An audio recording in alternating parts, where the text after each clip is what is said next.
যাচ্ছি না, অনেক লম্বা হয়ে যাবে। আমি এটুকু বলছি, তাদের অন্তরে মহব্বত না থাকার কারণে তারা এইসব মিলাদুন নবী সাল্লাল্লাহু আলাইহি ওয়াসাল্লাম সম্পর্কে, রাসূলের পাক সাল্লাল্লাহু আলাইহি ওয়াসাল্লাম সম্পর্কে, সাহাবায়ে কেরাম সম্পর্কে, আউলিয়া ইজম সম্পর্কে আজে বাজে কথা বলতে পারে। তারাই যাদের অন্তরে মহব্বত নাই। এবং আল্লাহ রাসূল বলছেন, যাদের অন্তরে মহব্বত নাই তাদের অন্তরে ঈমানও নাই। সবাই বলেন আলহামদুলিল্লাহ। যাদের অন্তরে মহব্বত নাই তাদের অন্তরে ঈমান নাই। আল্লাহ রাসূল তিনবার বলেছেন, বুখারী মুসলিম শরীফের হাদিস, সিহাহ শরীফের হাদিস, আলা লা ঈমানা লিমান লা মুহাব্বাতা লা, আলা লা ঈমানা লিমান লা মুহাব্বাতা লা, আলা লা ঈমানা লিমান লা মুহাব্বাতা লা। হে মুসলমানরা, হে তোমরা হুঁশিয়ার, তোমাদেরকে আমি হুঁশিয়ার দিচ্ছি, যাদের অন্তরে মহব্বত নাই আমার প্রতি, তাদের কোনো ঈমান নাই। সবাই বলুন নাউযুবিল্লাহ। আল্লাহ পাক সুবহানাহু ওয়া তাআলা আমাদেরকে আল্লাহ রাসূলের মহব্বতে আমাদের অন্তরকে ভরপুর করে দিন। আল্লাহ প্রিয় হাবিব বলেছেন, যতক্ষণ পর্যন্ত আমি, এটি বুখারী শরীফের হাদিস, যতক্ষণ পর্যন্ত আমি কোন মুসলমানের, কোন মুমিনের, অতক্ষণ পর্যন্ত কোন মুমিন হিসেবে দাবি করতে পারবে না যতক্ষণ আমি তার নিজের থেকে, তার নিজের পরিবার পরিজন থেকে, তার নিজের সন্তান সন্ততি থেকে আমি প্রিয়জন না হব, আমি প্রিয়ভাজন না হব, ততক্ষণ পর্যন্ত সেই ঈমানদার হতে পারবে না। সবাই বলুন সুবহানাল্লাহ।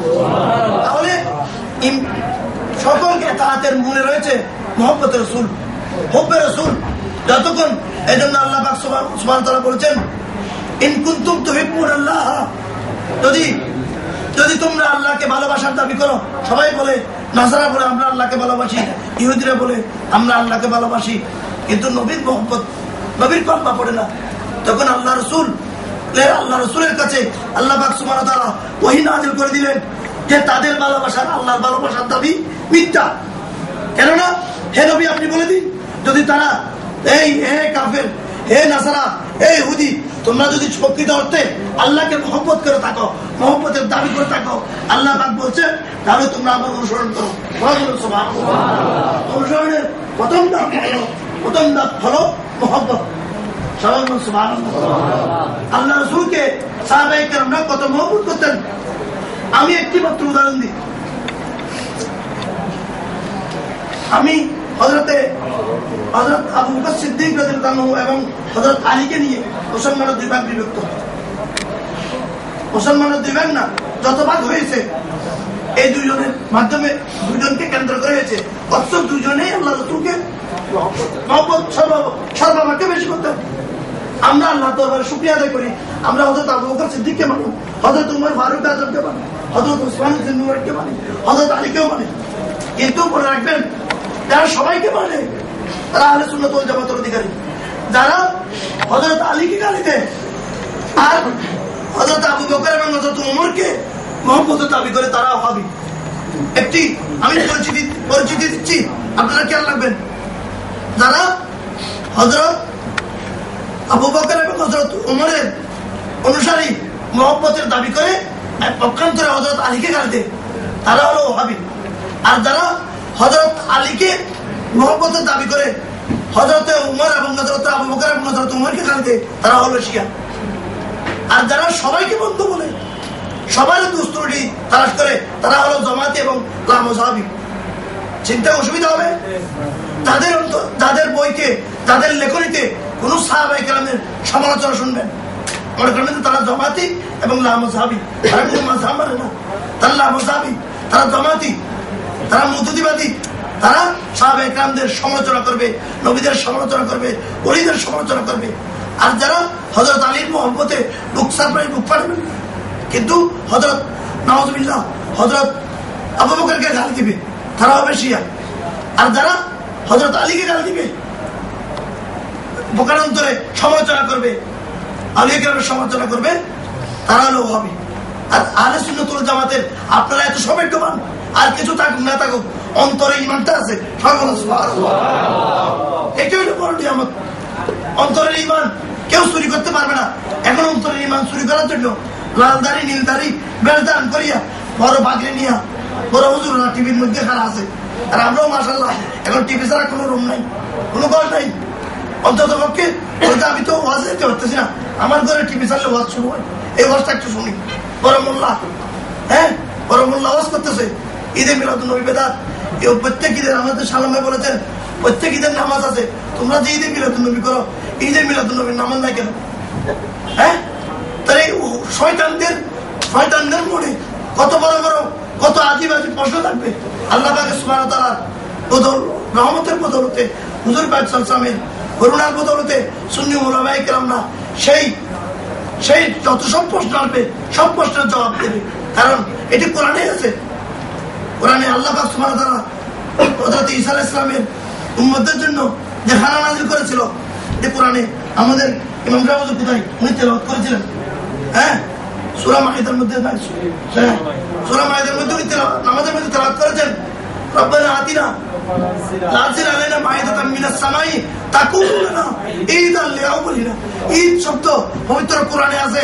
তো ঈদ যখন আল্লাহ পাক নাযিল করেছিলেন, তখন কি নাযিল করেছিলেন?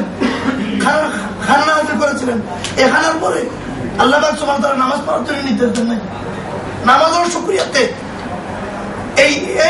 এর বক্তব্যের এই বাতিল পন্থীদের বক্তব্যের কারণে আমরা কোরআন থেকে ধরে দিচ্ছি যে সকল খুশি ঈদ মানে খুশি, সকল ঈদের নামাজ হয় না। এবং নামাজ আলাদা জিনিস, ঈদ আলাদা জিনিস।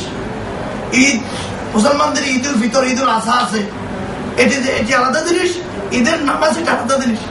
আমরা বলি ঈদে মিলাদুন্নবী, ওরা বলে নামাজ শব্দের আরবি অর্থ হলো সালাত।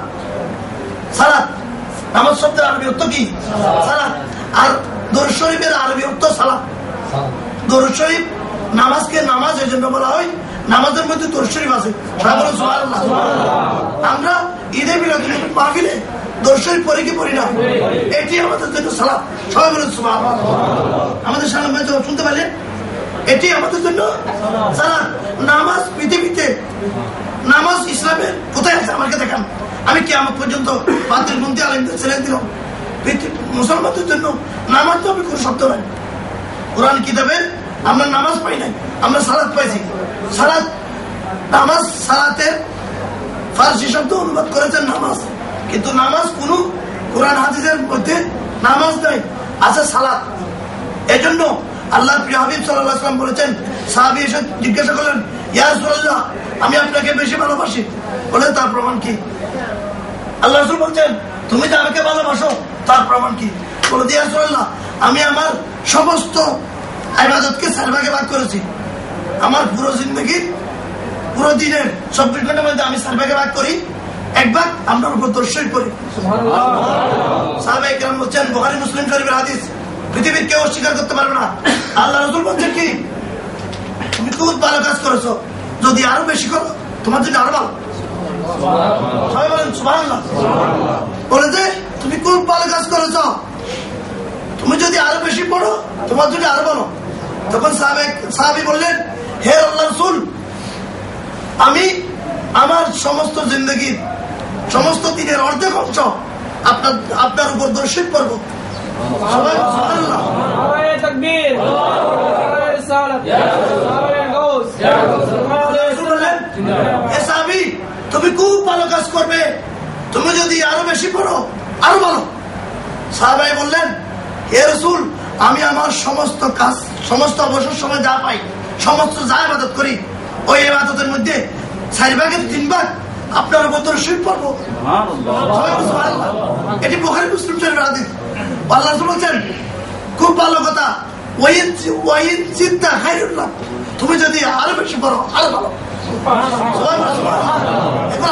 আছে কয় ভাগ? 1 ভাগ। আল্লাহ সাহাবী বললেন, ইয়া রাসূলুল্লাহ, আমি বুঝতে পেরেছি আপনি কি চান। সাহাবা বললেন, হে আল্লাহ রাসূল, ফরজ ইবাদত ছাড়া আমার সমস্ত যত ইবাদত আমি করতে পারি শুধু আপনার উপর দরুদ শরীফ পড়ব। আল্লাহ রাসূল বলছেন, হে আরবি, তোমার ঈমান পরিপূর্ণ হয়েছে। সবাই বলুন সুবহানাল্লাহ। তাহলে এটি হলো সাহাবায়ে কেরামদের মহব্বত। হযরতে সিদ্দিক আকবর রাদিয়াল্লাহু তাআলার মহব্বত দেখেন।